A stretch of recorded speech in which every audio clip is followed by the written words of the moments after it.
Devlin, Untamed.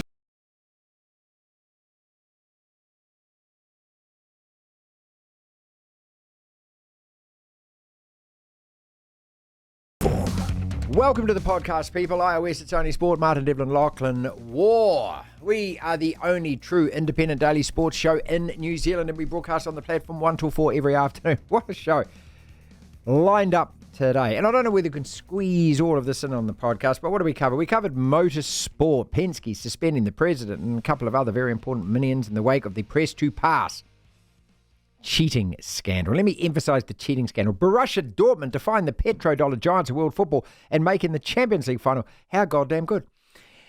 We spoke to David Hill, assistant coach of the Chiefs. They just have not hit the heights of last year. Can they before the Super Rugby season really kicks into gear with the playoffs? Is it possible? Can we really win a surfing medal at the Paris Games in Tahiti? A team of 2 going up there in a couple of months' time. A-League, the Melbourne victory, in fact, the right opponent for the Phoenix. We squared both games that we played against them in the round robin this year, 1-1. The T-Wolves have dropped a nuke on the NBA playoffs, and a brand new world snooker champion crowned yesterday. We went back to the Crucible in Sheffield. We start the show the same way every single day. Tablets in hand, gather my flock. It is time for a sermon. I'm not so convinced about this Warriors lineup, Coach Andrew Webster. Let's go to the mountaintop. We live in an amazing, amazing world, and it's wasted on the crappiest generation of just spoiled idiots. No changes to the Warriors then for the Roosters match this coming Sunday. I don't know about you, but I'm a little disappointed. I wanted Coach Webster to shuffle the deck a little, to send a message to 1 or 2 or even 3 or 4 players to let them know that poor form has consequences. Not to panic at all, but just to send a little message. Having said that, there is a lot to be said for loyalty, because loyalty does inspire confidence, knowing the coach has got my back, etc., etc. But this is a team that is also in a rut, in a hole, struggling for form. What was working last year isn't working this year, and that is clear and obvious for all to see. Players who were having career best seasons last year are battling, struggling for consistency. The precision game plan isn't working right now. Is it a lack of confidence, ability, just the rub of the green, second album syndrome? Have teams figured us out? Or E, all of the above? In my mind, Webster has got the selections wrong. But hey, what the hell do I know? I'm not the coach. He's changed nothing. So what, if anything, is going to change on the field when you don't change anything about the players that are taking the field? Well, for a start, everyone can play better. Maybe a bit of luck can go the Warriors' way. Winning is grinning. We also all know that. But a loss to the Roosters and another to Penrith the week after, and both of those results are imminently possible given the form of the teams we're about to play. And the season would be in serious trouble of going south before the halfway point. We're on a knife edge right now, Warriors fans. Lose the next 2, and those are 2 of the best teams in the comp that we're about to play, and we'd be sitting at 3-1-7, 3 wins, a draw, 7 losses. Now, to make the 8, you've got to win 13 or 14 games. That's statistically a representation of the last 7, 8, 9 seasons. So that would mean winning 10 or 11 from the last 13. Nigh impossible. So my message is to keep the faith, yes, because that's what Webby has done. But for how much longer? We also hear that Sean Johnson hasn't trained with the team for a month. A month? Is that helping on-field coordination, confidence, efficiency? Is that why things on attack look a little clumsy, clunky, rusty? Again, in Webby we trust. I still believe that. But questions also do need to be asked. One thing is for sure, and maybe it's the only thing that is for sure. Beat the Roosters this weekend and it changes everything. Beat the Roosters and it changes everything. Beat the Roosters, we won't be having this discussion. Beat the Roosters and it's an entirely different conversation. Devlin. What do you want? We want information. Information. You won't get it. The platform. Sports news headlines, Lachlan, what are they? I was going to start with the Warriors, but you covered it all pretty damn well there, so I don't actually think I'll bother with the Warriors. I'll talk about some rugby. The New Zealand Rugby Board has agreed to implement the independent governance review recommendations published last August. This is a good thing, isn't it? I think this is a good thing. Look, this is another hurdy-wordy-dirty article that's been put out on our mainstream news websites in this country with another New Zealand rugby-related meeting and implementation review and whatnot. Head along to this is where I got this little bit from News Hub. Head along to there; they can tell you all about it, all over Stuff and the Herald as well. Anyway, moving on. Former Scotland rugby captain Stuart Hogg has appeared in court accused of stalking offences against his wife Gillian. So this is the bloke who last week was checking himself into rehab, talking about the toll that social media abuse had taken on him. And, just wanting all the sympathy in the world, and then now you're in court because you've been stalking your ex-wife. Yeah, just another violent, abusing thug looking for excuses. Go shoplifting, mate. That's my recommendation. There's a fair bit going around. The football ferns have been confirmed to play 2 international friendlies against Japan and Spain as they continue the build-up towards the Paris Olympics. Champions League, Borussia Dortmund That's a great story. are through to the final, beating PSG 1-0 in the second leg today. They won the first league 1-0, so 2-0 on aggregate. The finals in Wembley. Dortmund, the last time they appeared in a Champions League final was 11 years ago, at Wembley. Wembley. And who was their opponent in that final? Das Bayern und Start Munich. Bayern Munich taking on Real Madrid in the second leg of their semi-final matchup. That's tomorrow morning, 7 a.m. kickoff. Real Bayern 2-2. Real at home, you'd have to give them the slight edge, but you never know. I mean, today Dortmund beat PSG. Just, I didn't expect that. I didn't expect it at all. Diego Maradona's Golden Ball trophy from the 1986 World Cup has resurfaced. The award, which had been missing for decades, will be auctioned in Paris next month. The auction house said it expects the trophy to fetch millions due to its uniqueness. Jeez, it's what was it, a golden ball? Heck, I would think so. Where's it been? Essentially, an MVP award. Where's it been? Who's had it? No, probably I mean, Argentinian drug lords. it just didn't fall into the auction house, did it? Somebody's given it to them to sell on behalf of. That's a good point. So who had it? Yeah, good point. That's a good question. I don't know. Professional golfers, there's a young Kiwi, Kazuma Kobori. Young Kiwi set to make first major start at Valhalla Golf Club at the US PGA Championship. Very good news for the young Kiwi golfer. He's teeing it up next week in Kentucky. Widely regarded as the hardest field in golf, the US PGA Championship. He's received an invitation from the PGA of America due to his winning of the Australian Order of Merit last year. Good stuff. Another good golfer coming out of New Zealand. Darts sensation Luke Littler. I always struggle to say that. Littler. He's headed to New Zealand. He's coming here as part of a star-studded lineup for the Hamilton World Series Darts League. The darts event in New Zealand actually does quite well, doesn't it? It gets a fair bit of attention. Kiwi cricket fans can watch the Black Caps and White Ferns chase silverware on Sky Sport for the next 5 years. The broadcaster and International Cricket Council have announced a new deal for Sky to be the exclusive New Zealand home for all ICC men's and women's events through to the end of 2028. Yeah, but TVNZ, I think, has still got the domestic contract, haven't they? Chasing through. Does that mean Smithy might make a comeback on Sky Sport? No, they got rid of him. Well, who's going to call the cricket then? Oh, let me guess. Sumo. Let me guess. I'll get Sumo, probably. No, there's just going to be an absolute array of kaleidoscope and rainbow calling the cricket, isn't there? Because that's how Sky operate. Don't get any past players, Sky, whatever you do. No. Don't get any past, especially if they are white males. Don't get them. Yeah, TVNZ holds the broadcasting rights for New Zealand domestic and home international matches until 2026. Of course, they inherited the deal after the demise of Sky Sport. Great, so Sky's getting the cricket back. I mean, that's good. I mean, it needs to be like Fox Sports in Australia. You need to have everything pretty much in one place. Okay, give us the Champions League back. Give us the Tour de France back. How about that for a start, Sky? What else don't they have that we could do with? Yeah, the English Championship. I like the lower echelon program that they used to have as well. And lastly, certainly not leastly, I surf the websites in New Zealand. Here's a story that came out not so long ago. French media are reporting that former All Black Byron Kelleher has been found guilty in Paris of domestic violence in a Paris court. Yeah, the only word missing from that is again. Has he been convicted before? Yes, he has, as a matter of fact. Agence France Presse. That's the name of the outlet. So Agence France Presse, which is the Reuters of France, said that Kelleher received a suspended 6-month prison sentence for violence against his ex-girlfriend after he had returned to France to see their son. Devlin. You gotta love sport. The platform. Motorsport, Roger Penske has submitted 4 key members of his team, including team president, after the press to pass cheating scandal. Yeah. Yeah, I'm not convinced. Are you convinced about this? It just seems to be that he's finding some scapegoats to blame here. How could everyone involved in those races, including the drivers, not know what was going on? It just defies belief that somebody's sitting in a car and that they know that they're not meant to push that button, and they go and push it. Eric Thompson, the foremost motorsport rider in New Zealand, attempts to explain what Penske's now done with his suspensions. Explain this to us. Were Penske cheating?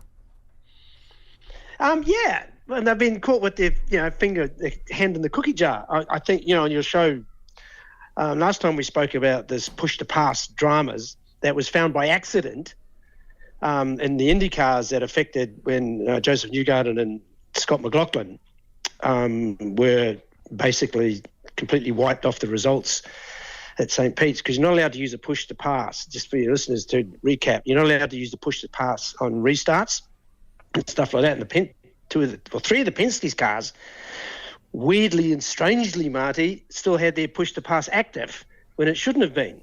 So the only guy who didn't push it was Will Power, who said, well, I know we're not allowed to push them, so I didn't push it. Joseph Newgarden did his about 4 or 5 times. And Scott McLaughlin said, I did it once by accident and it worked, so I didn't touch it again. And yet the drivers all had different explanations. And the president, this is where it gets really interesting, Tim Cendrick, who's been the president of Penske Racing for 20 years, just about. Well, he's been working for Penske for 20 years. Maybe he's been president for about 15, has now been suspended for 2 races, which includes the Indy 500. Indy 500, yeah. the biggest race on the calendar. Not only him, but Newgarden's, one of Newgarden's engineers, and Cindric is a strategist for Will Power, and Joseph Newgarden, the defending 500 champion, and 2 engineers and a data engineer have also been suspended. So that means, and that was an external, that they got an external investigation businesses to actually investigation to look into it.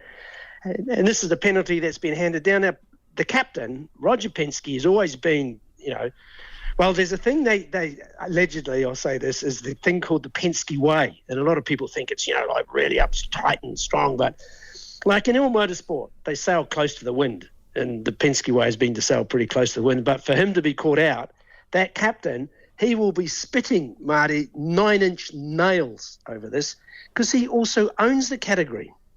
Well, hang on a second. So why do these other guys get suspended? Why did none of the drivers get suspended, since they're the people who are pushing the push-to-pass? You need a scapegoat, right? So, and the drivers will probably never be the scapegoat. Said, I didn't really know. I'm driving at 280 kilometres an hour and my thumb accidentally hit the button, and it's just out of habit when we're racing down the straight. I can push the button. It's pretty hard to say that, then, but like with Will Power saying, well, I know I'm not supposed to push it, so I didn't. So he's sort of blown a bit of shade on the other 2 drivers in the team by saying, hey, guys, we all know we're not allowed to use it. But somebody massaged or finagled the code for the push-to-pass, so they bypassed it, not allowed to be used. So that has to be a data engineer or somebody who understands code. And also, he wouldn't have done it on his own. So that's why all these other people, including the president, I mean, that's a big thing, mate. And he's been so fundamental, Tim Cindric, and a really good mate of Roger Penske's. I bet there's been some chats late at night. Well, he's just been told to take the tackle, isn't he? He's been told, I pay you, and so somebody's got to be the fall guy for this, and it's going to be you. Your name's going to, because it's not my name that's going to be attached. Isn't that what we're reading here? Absolutely. Absolutely, Marty. And the interesting thing is Michael Andretti, who owns Andretti Racing, came out and said he would have fired his president and engineers permanently. And Zach Brown pretty much said the same thing, who owns the McLaren, said. So, so I think that must have been, those 2 great iconic team owners have come out and said they would have just fired the whole lot of them. Whereas Penske's sort of been backed into a corner, I reckon, a bit. And this is the sort of the compromise. But it is a massive thing to suspend Tim Cindric. Oof. Borussia Dortmund. This is a great story. Look, if you love your football and you love your European football, the fact that it's not Manchester City, the FPP cheats, the fact that Real Madrid could make it tomorrow, but the fact that it isn't Barcelona or, at the moment, Bayern Munich, they could make it tomorrow, of course. But you're looking at the giants of European football, and Borussia Dortmund aren't one of those. PSG, the opponent that they've just beaten to make the Champions League final, are. This is a great story. Maybe the last time ever that a petrodollar giant isn't going to dominate this competition. Miles Davis. David Moyes. Welcome, Miles. The one who sits there and bores the living daylights more. Only Fat Sam served up more turgid football than that arrogant twat. Yeah, this is what makes me laugh. Here we go. People going, oh, wait a minute, you won a European trophy. Yes, I'm third division. My under-17s could have beat most of the sides in that European, Europa Conference League. We finished 14th last year, nearly got relegated. 2 seasons before, 6th and 7th. I can only remember about 3 games from each of those seasons that were actually entertaining games that looked like good performances. The rest of them was let's sit back, bore, hope to hit him on the break. He had no plan B. We played with 5 at the back at home against Sheffield United. The guy is a dinosaur, and that's the only trophy he's won in the over 1,000 games that he supposedly coached in the Premier League. I mean, it's farcical, absolutely farcical, and I really pity who gets him next. All right, a couple of points here. I mean, you're talking about dinosaurs. Well, both you and me are a Borosaurus, so let's not knock the dinos, okay? Dinos are all right. Yeah, no, but at least we try and come up with new ways to bore people. And if plan A's not working, we go to plan B, C, D, and E. We're so versatile at boring. Yeah, boring. There's more than one way to bore someone. Look, okay, can you say something nice about him? I mean, I know he's a dour Scotsman. Look, I mean, we kicked him out of Old Trafford. Until he started giving it the large this season and got prickly about it, which I suppose they do as they get older, not calm and rational like me. That's right. But when he came in, he brought a stability to the side and got a sort of unity for the players. The team had a bit of unity in the early years, and that's where we managed to scavenge some results against, much better sides than us. But it was just boring. I mean, this season, we've won 3 out of 24 games in this calendar year. Well, that sounds like Man United, conceded more goals other than the bottom 3. Yeah. It's like, and he's a defence-minded coach. Well, I'll get on to my lot in a second. I want to celebrate Borussia Dortmund, though. Das Unterkraut winning through to the Champions League final. Now, they played PSG in the group stage. They had a bloody tough group. I'm just reminding people here. PSG, Milan and Newcastle. And they lost to PSG. And then they drew it, and then they beat them, okay? Then they beat PSV, and then they beat Atletico, and now they've beaten PSG again to get through to the final. That game this morning, 2 legs, they both won, each one 1-0. Have they deserved to get there? Oh, very much so. I mean, both games, they were the better side. I was really surprised this morning. And having seen PSG in their previous round, I thought this side could finally be going to do it. But they've just gone back to type. They've choked when it really matters. This morning, Dortmund looked like the favourite side. They looked like the side that was playing at home. They were more incisive. They looked more dangerous. But PSG were awful in the final third. Their finishing was woeful, albeit they did hit the woodwork twice. They never convinced at doing it. And I thought it was great. I mean, Matt Hummels, I've always thought he's a really decent player. He's 35 now, and he was basically unmarked. A lovely header at the far post. It must be like Christmas for him now, coming to near the end of his career and making it into a Champions League final. Well deserved, and whoever comes out of the other side, I definitely want this mob to go on and win. I wouldn't mind an all-German final, to be honest. It'd be quite good. Well, look, these two played at Wembley in 2013, remember? And there's been 3 Champions League finals in 12 years at Wembley. I mean, it's obviously the super stadium and everything, but is also part of the reason, people like you and me are attracted to this side. And which is unusual because they are a German side, because they are actually owned by their fans, aren't they? And they aren't one of the conglomerate corporate clubs. There is a lot of that, especially nowadays. I mean, you look at there was a lot of people making comments on social media this morning saying, that the money bags, Qatar owned it, Middle East owned PSG, they didn't want them to win. And there's a resentment. Manchester City suffer the same thing. There's an obscene amount of money which has brought success. And when you go, I mean, you neither of us have been to Dortmund. I haven't been there, and I'm bloody sure you haven't. No. But we watch a lot of it, and their fans are phenomenal. It's sort of 80,000 there in that stadium every week, and they're rocking right from the beginning. It's just passion. You can't help but get swept away with it. And they play with a good old-fashioned centre forward as well, which is always good to see. So I've got a big soft spot for Dortmund. Obviously, Kaiserslautern is our main team, but they're having a bit of a rough time of it at the moment, so we won't mention them. To hear the full interview, download the platform at the App Store. Via Platform Plus, you can go back and listen to the whole show and all of the interviews in full. The Tight Five. 5 separate sporting topics, roughly a minute on each. Lachlan, win the bell.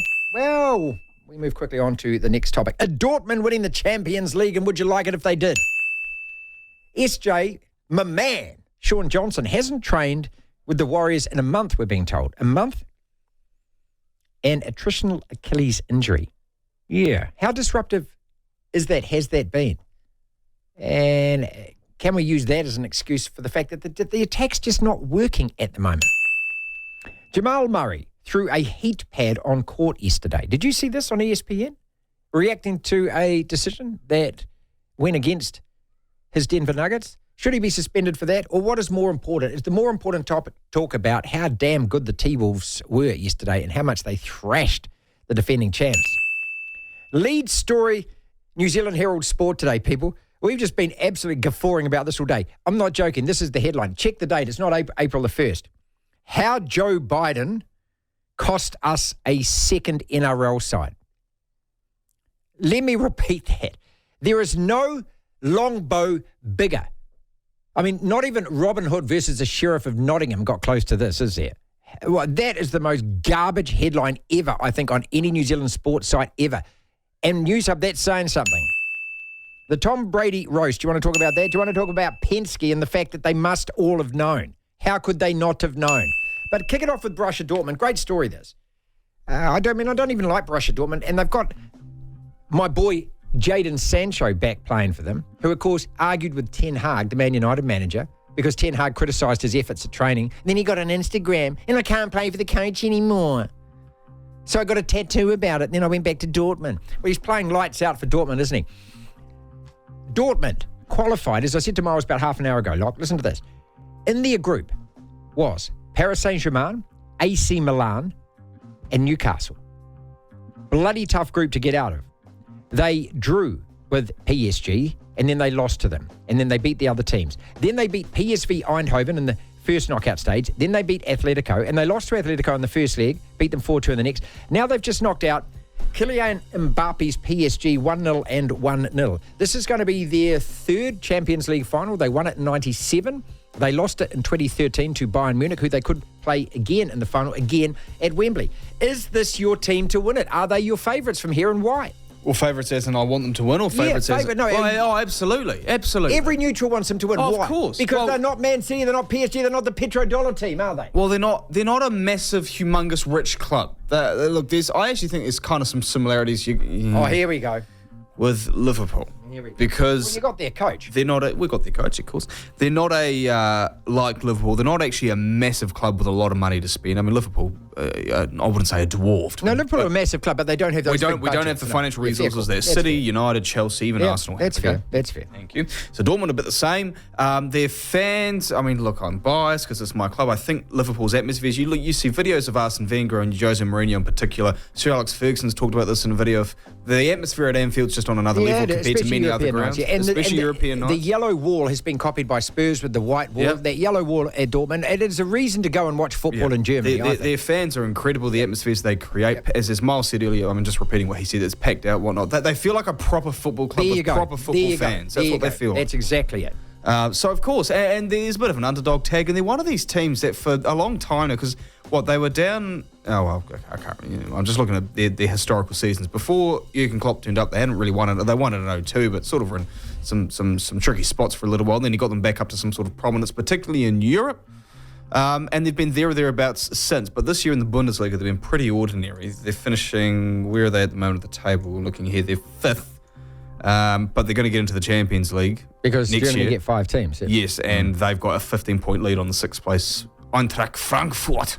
So no, I've always really liked Dortmund, and obviously any Liverpool fan will like them a bit more because of Klopp. I mean, so the opponent is either going to be Bayern, who've won it 6 times, or Real, who've won it 14 times, and those two play their second leg of the semi. Who would you rather win out of those two, Bayern or Real? Don't care. I really don't care. I just want Dortmund to win it all from here, mate. SJ has not trained with the team in a month, an attritional Achilles injury. Now, look, there are those in the Warriors who know far better than me than everyone else. And in Andrew Webster we trust, and I do trust. A couple of aspects here, though. Did you think he should have changed the team? He didn't change the team. And also with Sean, at what stage did they have to rest him? Because if he is only playing, every 6 or 7 days, can't train and so forth, how long can that go on for? I remember Terry Lamb did this for Canterbury for ages. There's been a couple of other NRL players who pretty much had injuries, and they just had to ride those injuries into game day play, and then their knee would swell up or whatever, and then they'd basically be resting for 5 or 6 days. How long can you carry that throughout the season before you've got to rest this guy completely? Give him 2 or 3 weeks or even a month to get right if you want to run at the playoffs and so forth. A lot of questions in there for you, sorry. Yeah, you did ask a lot of questions. It's a bit of a strange situation because I don't know this to happen to, I'll use my own Brisbane Broncos as a bit of an example. Adam Reynolds has actually had a number of little injuries over the last 2.5 years that we've had him. And apart from his current bicep one, I don't really remember him, he's carried a few this year before the bicep one, but I don't really remember him missing trainings and not training with the first team. Are you surprised at this news? Because it's the first I'd heard. I knew it was happening, but I didn't know it was an ongoing thing. I just thought it was 1 or 2 weeks. Exactly the same, yeah. So it's that. I mean, and that right there. Look, we're not brainiacs when it comes to this sport. We like to think we are, but in truth, we're really not. We're just fans.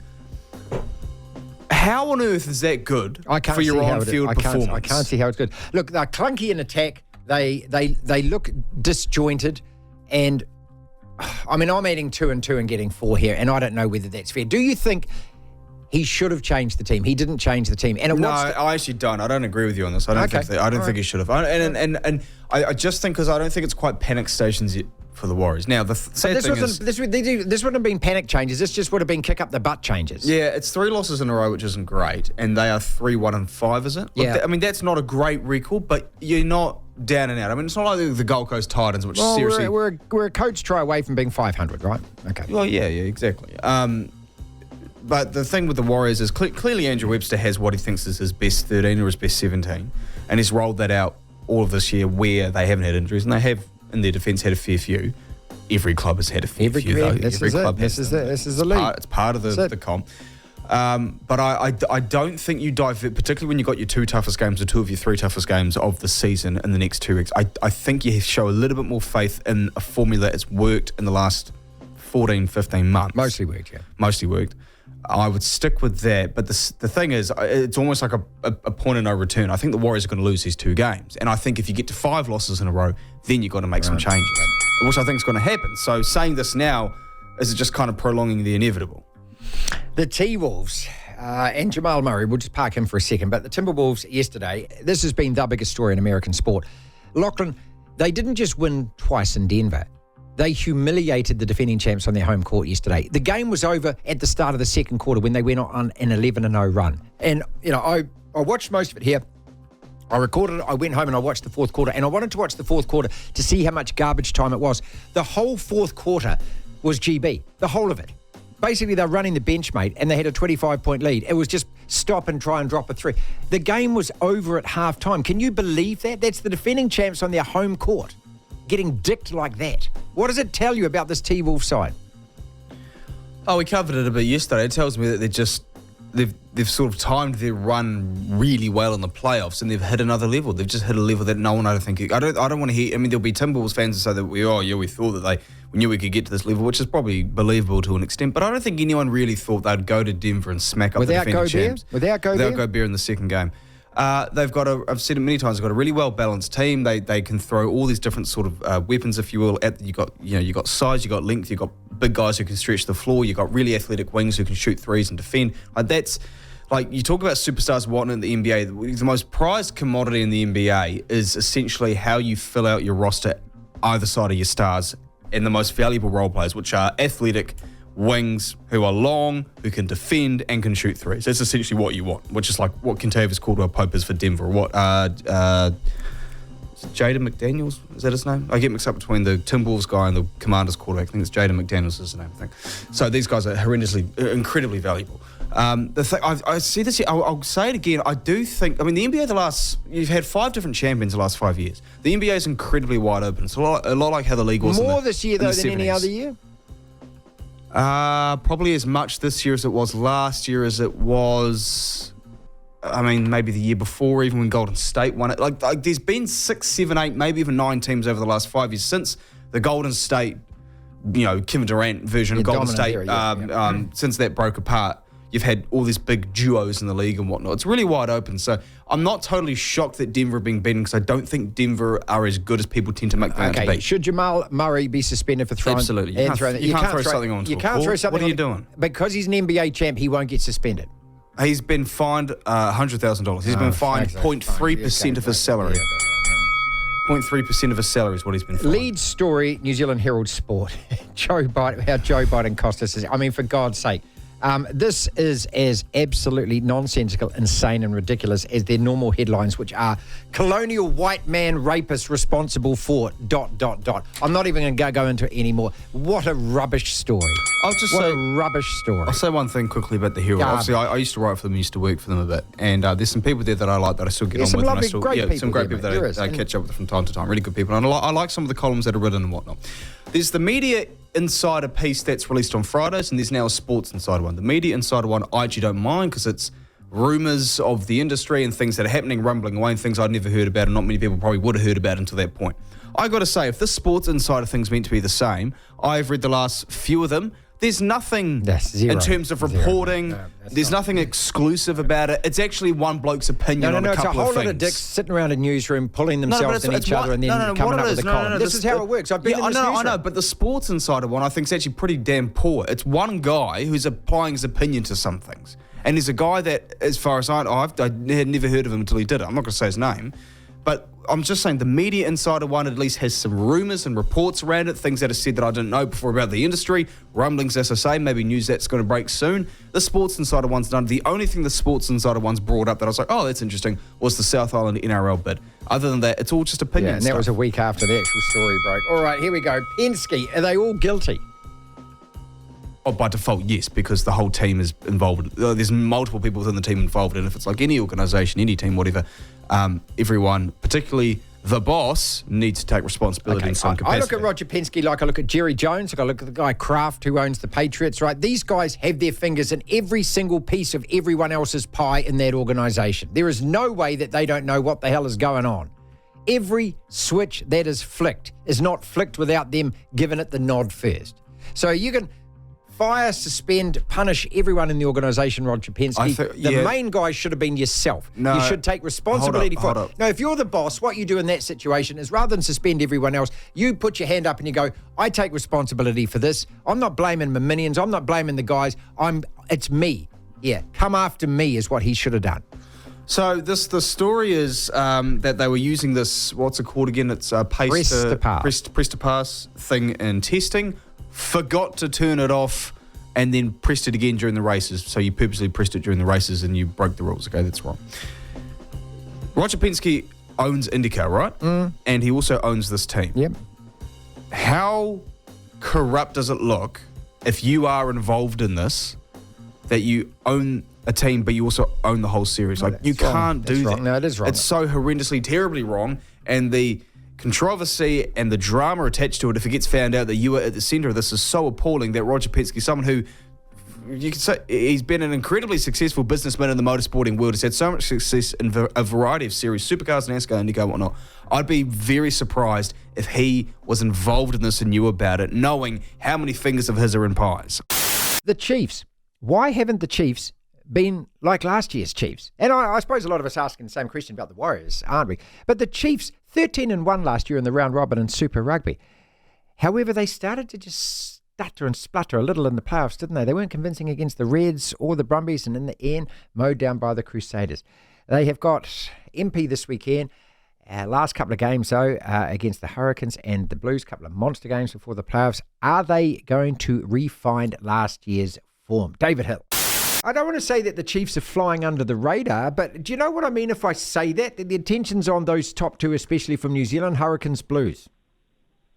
Yeah, we probably haven't hit the heights that we did last year. Haven't quite managed to be as consistent as we wanted to. So we're a little bit under, what we would consider, performing well week in and week out. So a few things to work on. So happy to be just under the radar, just a touch from the behind the other two. What do you put it down to, mate? Look, I mean, because we're looking at the Warriors a lot at the moment too, and last year's form compared to this, a drop off can always happen, but then you've got to add in injuries to players. Are the players playing at the peak that they were last year? Are you timing your run for the end of the season, or is it D, all of the above? D, all of the above. I think it's the competition's tighter. I think we all agree that it's tighter, and potentially some of the Aussie teams have played better. The Blues and the Hurricanes obviously going really well. We've a challenging draw at the start, like a few other teams as well. So yeah, it's just one of those seasons where, and we've been through this maybe 2 years ago, where we're just trying to get a bit of cohesion in the selection, and also just time our run with getting players all back rest, a few niggles here and there. Just getting your best players firing at the right end of the season. So that's the plan. Well, when you play well, you play amazingly well, like bearing the Brumbies like that, and so Yep. is that the kind of yardstick that you're looking at to try and recreate that every week? Yeah, well, that's us Chiefs rugby at our best. It was a dry day in Melbourne, and the ball's moving around, and that's when we're in our happy place. So. When we have days like that, and life's good, and the defence is working really hard, and set pieces humming along, that's the level that we're after. But unfortunately, we don't get to play 2:30 on Saturdays all the time. No. So we have to make a few adjustments around weather and oppositions targeting certain areas and trying to, stop us playing the way we want to play. So there's a little bit of chess going on around that, around how we want to play and how teams let us play. So that's sort of the challenge that we're in at the moment, understanding that teams have targeted or done things differently against us, and how we can do that better. One thing that I think most of us admired about the team last year, though, was you were complete, attack and defence. The defence was ferocious. Attack, you were so physical and strong as well, though. And so, trying to get that balance back again, how close are you to that? Well, we've had to learn a couple of harsh lessons, so we're probably close to it. We haven't hit the heights. Probably more so on the defensive side of the ball than anything, and a little bit of set piece. Like our attack is and comfortable with the tries that we score and the variation that we have, that we can get there pretty quickly. It's probably the other areas that we're looking for a bit of a shift. And like I said, in the rain on a Friday night will help us on the defensive side of the ball. So we just that slows teams down and it makes it a little bit harder to attack. So that looking forward to a few Friday nighters and the nitty-gritty and just rolling up our sleeves and getting in some good Chiefs amount of work. This is David Hill, the Chiefs assistant coach with us. How do you feel about losing to the Crusaders, mate? It's only happened a couple of times this year. I think we got them once and then lost once, so we're 50-50, but we're pretty much 50-50 against them the whole year or the last 4 or 5 years. Don't like losing to them, especially when they were winless at the time as well. So that one stung a bit, but it probably goes along the growth of the group. We need to be able to, be up for those games every week. Who we're playing. So, that was a bit of a blip, but learned from that one, and we enjoy playing the Crusaders. Not sure if we get to play them again this year. We'll see how the draw pans out. These last 4 games, how do you look at it? Do you look at it the 4 as a bunch? Do you look at it game by game, or you're looking at, for example, you got MP and then the Rebels, and then 2 absolute monsters to finish with the Canes and the Blues? How do you actually separate all this? Well, I hate the cliche, Martin. That's but, okay. This is 1 week at a time. We've probably learnt that we can't look too far ahead, and if we do look too far ahead, we will stumble. The 4, these next 4 games. You could look at it as this would be prep for the finals, but knowing the way that Moana have played a couple of games this year and they're at home at Mount Smart, and then we've got the Rebels in Melbourne who are going great guns, and then 2 big games. So, it will set us up well, but this week will be the focus for now, and then we'll get Friday night done and take stock from there and go for the next one. I understand that perfectly. When it comes to the shadow boxing, though, and those last 2 games especially, do you look at it like, okay, you're playing finals football from that time? Because they are finals games, Yeah, and that will that'll have a bearing on, like potentially a top 2 or top 4 or a 5th, 6th sort of position. So we won't be, they'll be full-on weeks. Like I said, the first one, the Canes, would be a Friday night one at home at Waikato Stadium or FMG Stadium. So that just by doing that, that'll have its own sort of good feel to it. So we won't struggle for motivation or understanding what the situation is in. So that'll be definitely finals type games. Mate, I think that everyone's just waiting for you to put the afterburners on and know that this team has got a lot more. And do you feel that yourself, that there's a hell of a lot more potential there? Oh yeah, absolutely, yeah. We've I think across the board, everyone's probably got a couple of percent to increase and sort of kick in. And if we all do that, then that'll be the good little sort of impetus that we're after. But it's definitely there. We're just trying to work really hard on finding the solution or a solution. So a bit of a challenge there, but we're enjoying the challenge as always. 2 quick questions to finish with, and about 2 players. Samapeni, how is he doing? Yep, no, he's all good. He's just walked past him. He's sitting on the computer, so he's not. Jesus, not that poor wasting bloody his time computer, off. people! Look out the computer! My God! He doesn't hit the keys as hard as he hits Aussie teams. There you go. Okay. He is. No, he's looking okay. Not as bad as we first feared or thought. So, as always with these ones, the initial, it's like by about the 4th diagnosis that you actually figure out what's going on. The first 2 you get a bit nervous on, and then a couple of scans and a bit of a chat, and so hopefully not too bad, not too far away. To hear the full interview, download the platform at the App Store. Via Platform Plus, you can go back and listen to the whole show and all of the interviews in full. I like this guy, David Hill. This Chiefs side, though, Locke, so they've got MP. That's on Friday night, and that's at Mount Smart, Go Media Stadium. Then after that, they go away to the Rebels in Melbourne the following Friday night. You'd expect them to win both of those games. Then they're home the Hurricanes. Then they are away the Blues. Those are the last 2 games. I can't see any... Well, I mean, maybe I'm completely wrong here, and that could be the first time today. I can't see those teams resting those players in those games. Can you? Do you, or do you... I mean, what's more important? Is it saving your best performance for a knockout match against one of the New Zealand teams, or do you want to take them out and pool play just before you go to the knockouts? See, there's always a risk, isn't there, of thinking, oh, okay, we'll save our best performance. Well, what say you don't perform on the day that you want your best performance? But what say our best players get injured in that game? Well, they could get injured in training. Isn't it just better to go out there and just to win that game in front of you? Yeah. Because that's what he's saying. Well, I think so. I mean, because it's a bit like the All Blacks, obviously, with the resting protocols like last year ahead of the World Cup. We don't want them to get injured. You're putting bubble wrap around them. Oh, we'll let them play the odd Super Rugby game, and sure enough, Severis gets injured. George Bauer gets injured. 2 guys who probably would have gone to the World Cup. And Monty Natawa plays. Yeah. It's like a 2nd or 3rd All Blacks game, got a back injury that just kept bothering him. You can never predict it. And then you'll have someone like Scott Barrett, who played virtually every game of Super Rugby last year, I'm pretty sure, and played most games in the... Well, he had to in the end, remember? Because they waived the 5-game rule for him. And he played most of the World Cup games, Do you believe... And Chiefs fans, if you're listening, 5050 on the text, do you genuinely believe this team of yours can win it from here? Because I don't know what it is about. I mean, I look at the Chiefs and I think, yes, they should be, to me, the best team in the competition, given what they did last year.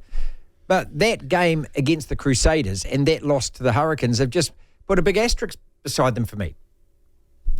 I look at the Blues and the Hurricanes as the 2 best teams that are going to make the final. I'm not even considering Well, you've also been incredibly critical, and rightfully so in parts, but incredibly critical of the Blues in recent years. Well, and you're not confident in them this year. I'm not confident in them playing in the games that matter, fronting up in the games that matter. Which is why this weekend's a massive test for them. Then again, I mean, look, the 2 years ago when they were top of the table, blowing everyone off the park, they went down to Christchurch and beat the Crusaders, I think, on Anzac weekend or Easter weekend. Everyone's like, here we go, it's the Blues' time. Yeah. Hosted the final, and then they just got absolutely smashed. That's because the Crusaders tackled us. No, because the Crusaders played Test And they match rugby. competed in the line-out. They're one of the few teams in this competition They that... charged her up and under. They rucked us and mauled us. But out of the three teams... It's going to be a fireworks party for the Blues. Okay, all right. Okay, and they do this every time, mate, so convince me otherwise. I'm happy to be proved wrong. I'm happy to eat humble pie on this. Yeah, but what about the Hurricanes, for example, tells you that they are... their form this year's been great, so have the Blues. I mean, they're tied on wins in their record, and look, if the Blues beat the Hurricanes this weekend, well, then objectively by the numbers, they are a better team than the Hurricanes at the moment, or at least for this year. What about the Hurricanes suggests that they are more primed to win a Super Rugby title than the Blues? Sure, yeah. So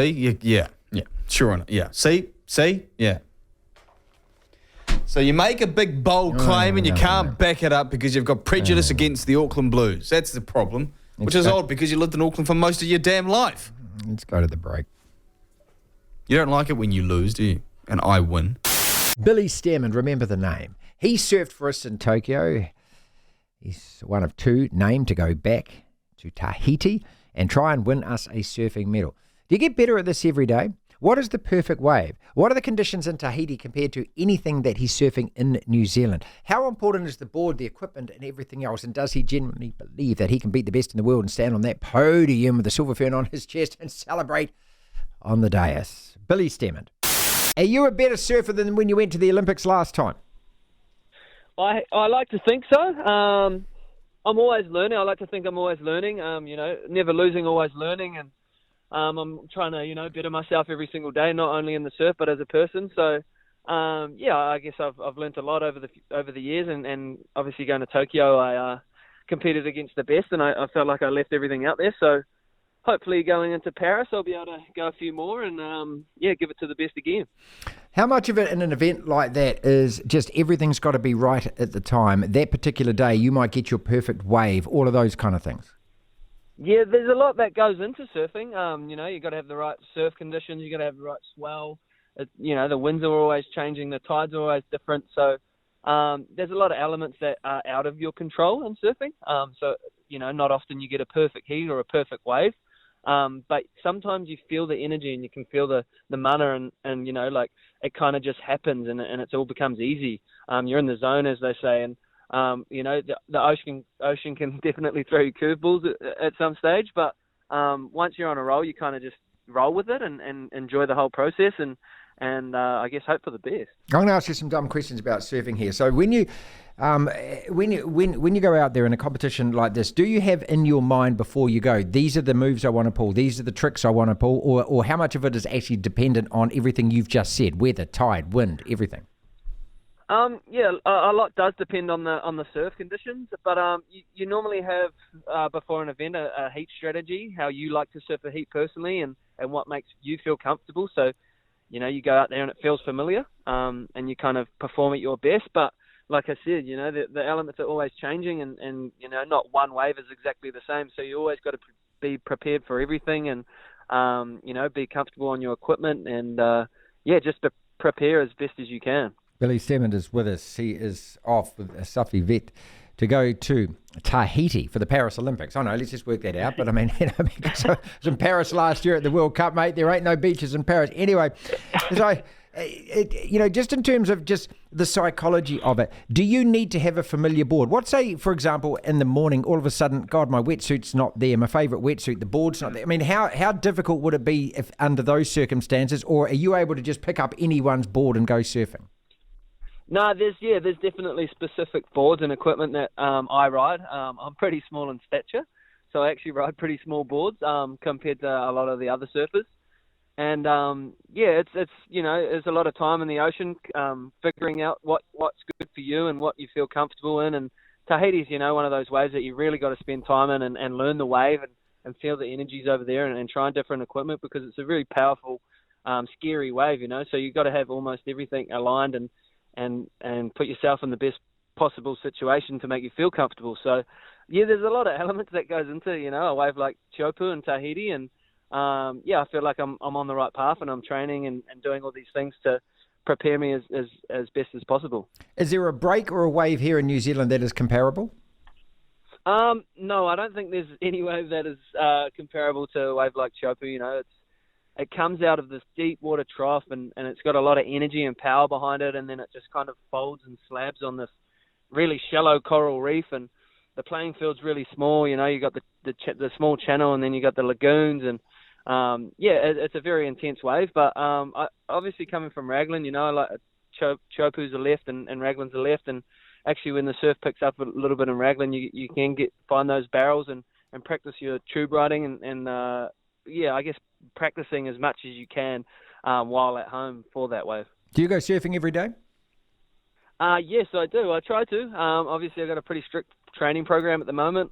There's a lot of time in the gym and with my trainer down at the Raglan refinery, and a lot of surfing for sure. You know, obviously it's only 2.5 months away, so I've got to get my equipment right and surf as much as I can and in all conditions. You know, so I surf every day and at least probably once, if not twice a day, morning and afternoon, depending on the surf conditions and my training program. But yeah, I'm out there every day. Do you improve every day? Do you actually notice that? And if so, how do you improve? Yes, I think I do. You know, the best training for surfing is surfing. You become, I guess, you become more in tune with the ocean in a way.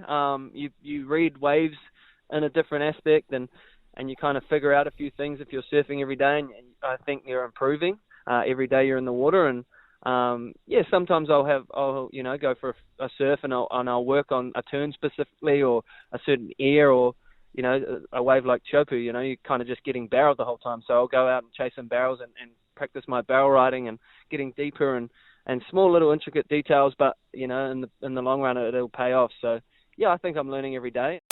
NBA basketball yesterday, people. The Timberwolves just dropped a nuclear bomb on the playoffs. Not just thrashing, but humiliating and embarrassing the defending champ Denver Nuggets on their home court. Look, it was over in the second quarter. They were down 30 points more at one stage, the Nuggets. Explain this. The T-Wolves are...